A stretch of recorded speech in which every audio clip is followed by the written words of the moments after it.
నమస్తే and welcome to special focus. Andhra Pradesh శాసనసభలో తొలిసారిగా ఈ బడ్జెట్ను ప్రవేశపెట్టారు. సభ్యులకు ఈ బడ్జెట్ కాపీలను ట్యాబ్స్ ద్వారా అందజేసిన ప్రభుత్వం అబ్దుల్ కలాం, వివేకానందలను స్మరించుకుంటూ బడ్జెట్ ప్రసంగం మొదలుపెట్టారు ఆర్థిక మంత్రి యనమల. మొత్తం బడ్జెట్ 1,35 కోట్ల రూపాయలుగా వెల్లడించారు ఆయన.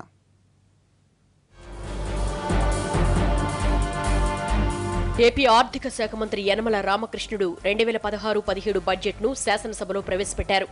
మొత్తం బడ్జెట్ 1,35 కోట్ల రూపాయలను వెల్లడించారు.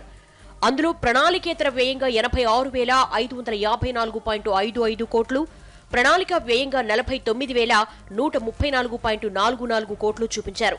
గత ఏడాదితో పోలిస్తే ఈ బడ్జెట్లో 20.13% వృద్ధి కనిపించింది. ఈ బడ్జెట్లో కొత్త రాజధాని అమరావతి నిర్మాణానికి 1,500 కోట్లు కేటాయించింది సర్కార్. ముందుగా ప్రకటించినట్లు కాపు కార్పొరేషన్ కు 1,000 కోట్ల రూపాయలు ఇచ్చారు.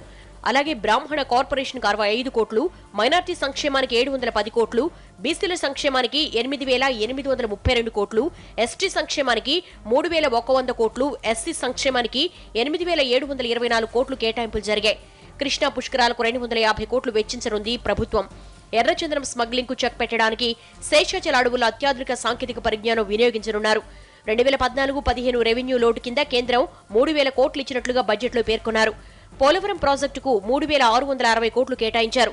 తోటపల్లి, పోలవరం కుడి కాలువ, హంద్రినివా, గాలేరు నగరి ప్రాజెక్టులను ఈ ఆర్థిక సంవత్సరంలో పూర్తి చేయనున్నట్లు వెల్లడించారు. అలాగే వ్యవసాయాభివృద్ధికి ఈ ఏడాది మొత్తం 5,838 కోట్ల రూపాయలు వెచ్చిస్తామని పేర్కొన్నారు. రుణ విముక్తి పథకానికి 3,512 కోట్లు ఇచ్చిన ప్రభుత్వం వ్యవసాయ రంగానికి 7 గంటల విద్యుత్ సరఫరాకు కట్టుబడి ఉన్నట్లు వెల్లడించారు. చెన్నై, బెంగళూరు, విశాఖ, చెన్నై పారిశ్రామిక కారిడార్ను ఈ ఏడాది ప్రారంభించనున్నట్లుగా బడ్జెట్లో పేర్కొన్నారు. ప్రకాశం జిల్లాలో 43,700 కోట్ల పెట్టుబడితో 14,231 ఎకరాల్లో ఉత్పత్తి మండలి ఏర్పాటు చేయనున్నట్లుగా తెలిపారు. అక్కడ 5 లక్షల మందికి ఉపాధి దొరుకుతుందన్నారు. చిత్తూరు జిల్లాలో తయారీ మండలితో 30,000 కోట్లు పెట్టుబడులు, 23,000 కోట్లతో ప్రకాశం జిల్లా దొరకొండ వద్ద 5,079 ఎకరాల్లో పారిశ్రామిక మండలి రానున్నట్లు పేర్కొన్నారు. భోగాపురం, దగదర్తి, ఓర్వకల్లు, నాగార్జున సాగర్, దొనకొండలో గ్రీన్ఫీల్డ్ విమానాశ్రయాలు వస్తాయని, విజయవాడ, రాజమహేంద్రవరం ఎయిర్పోర్ట్ల విస్తరణ పనులు వేగవంతం చేస్తామని బడ్జెట్లో పేర్కొన్నారు.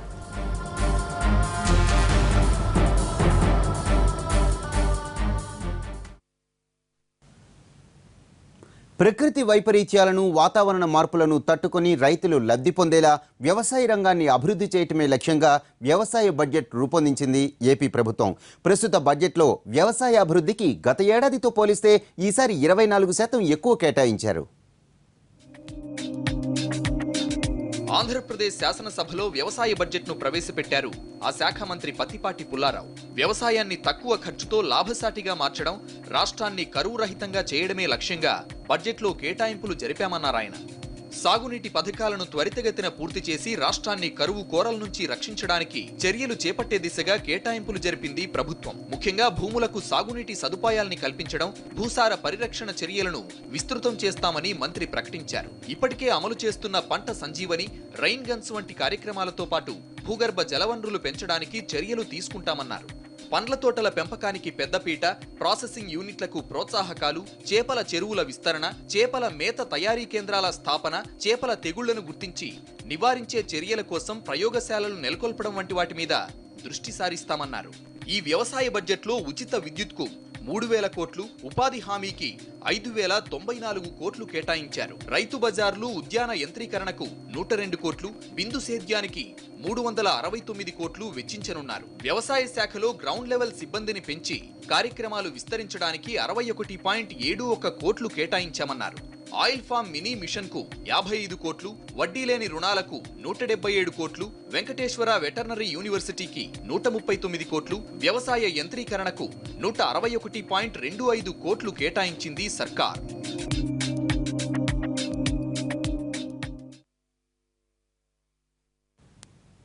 ఎన్నికల ముందు నిరుద్యోగులకు భృతి ఇస్తానని చెప్పిన టీడీపీ అధికారంలోకి వచ్చాక ఆ విషయాన్ని పట్టించుకోవటం లేదని ఆరోపించారు ప్రతిపక్ష నేత జగన్.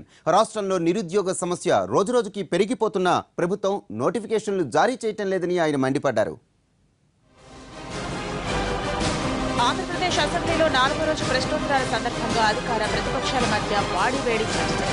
ఎన్నికల ప్రచార సమయంలో టీడీపీ ఇస్తారన్న నిరుద్యోగ వృద్ధిపై ప్రతిపక్ష ఎమ్మెల్యేలు చేశారు. ఎన్నికలకు ముందు నిరుద్యోగ యువతకు ఉద్యోగాలు, ఉపాధి చూపిస్తామన్నారని, ఉపాధి చూపించే వరకు నెలకు 2,000 రూపాయలు నిరుద్యోగ వృత్తి చెల్లిస్తామని చెప్పి ఇప్పుడు నిరుద్యోగులను పట్టించుకోవడం లేదని ఫైర్ అయ్యారు జగన్. జాబు కావాలంటే బాబు రావాలి అని కాంక్షిస్తున్న తమ్ముళ్ళు చెల్లెళ్ళ కలల సాకారం చేయడానికి ఇంటికో ఉద్యోగం లేదా ఉపాధి కల్పిస్తాం.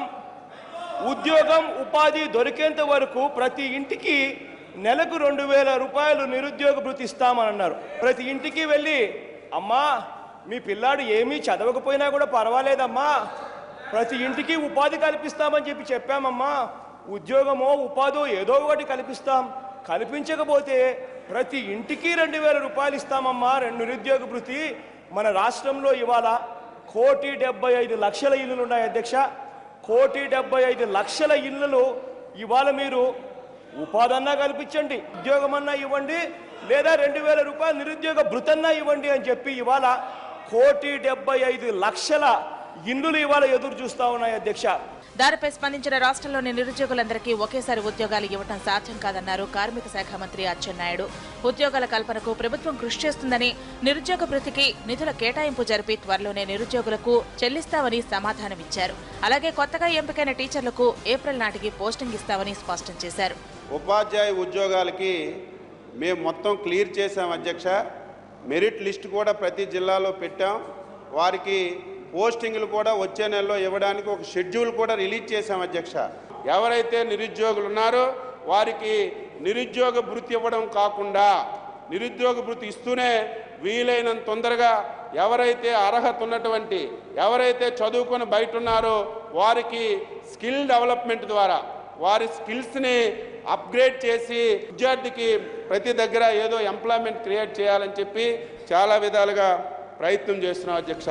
మంత్రి అచ్చెన్నాయుడు సమాధానానికి సంతృప్తి చెందిన ప్రతిపక్ష సభ్యులు నిరుద్యోగ భృతి, ఉద్యోగ కల్పన అంశానికి సంబంధించిన ప్రశ్న వరకు సభ నుంచి వాకౌట్ చేశారు. పెన్షన్లపై ప్రశ్న సందర్భంగా జరిగిన చర్చ తర్వాత కూడా వైసీపీ సభ నుంచి వాకౌట్ చేసింది.